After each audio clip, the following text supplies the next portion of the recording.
It's my feel-good breakfast show. Well, welcome back to your Feel Good Breakfast show. This is Expresso, and we're standing with Caroline McGowan, one of SA's leading horticulturalists. And we are talking about savvy garden trends and also how to be eco-savvy when it comes to looking after your garden. We asked you on social media if you've got any comments or questions. And remember, if you do have, use that hashtag Expresso show. Absolutely. So some great comments coming through. I'm going to read the first one from Robin Naidu. Says, Zoe and gardening do go together. I think that one's aimed at you, Zoe. And then Ntabi saying, Kakana says, yes, definitely. How to plant flowers accordingly. I mean, do you have any tips for planting flowers in general? It really depends on what kind of flowers you're talking about.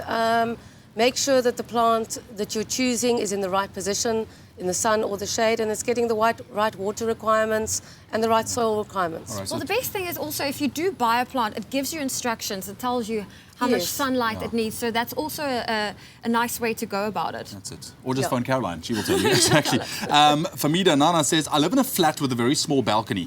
How can I use the space to grow veg, herbs, etc. in pots? There are a range of brilliant planters, wooden planters. Make sure your soil is nice and deep if you can, if you've got the space for a big planter. That's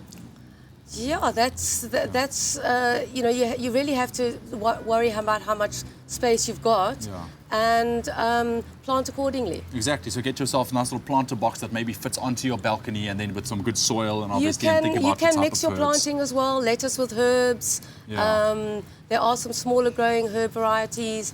Parsley, chives. What would and be a lettuce. good combination for somebody starting off in terms of growing herbs?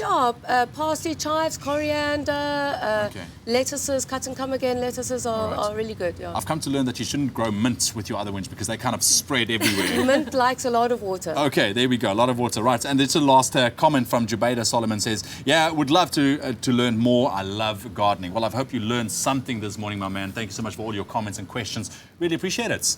Yeah, well, thank you so much, Caroline, for joining us and showing us how to be savvy with our garden this year. We're looking forward to having, growing those green fingers. But it's time for us to now head on into the kitchen with Leigh-anne.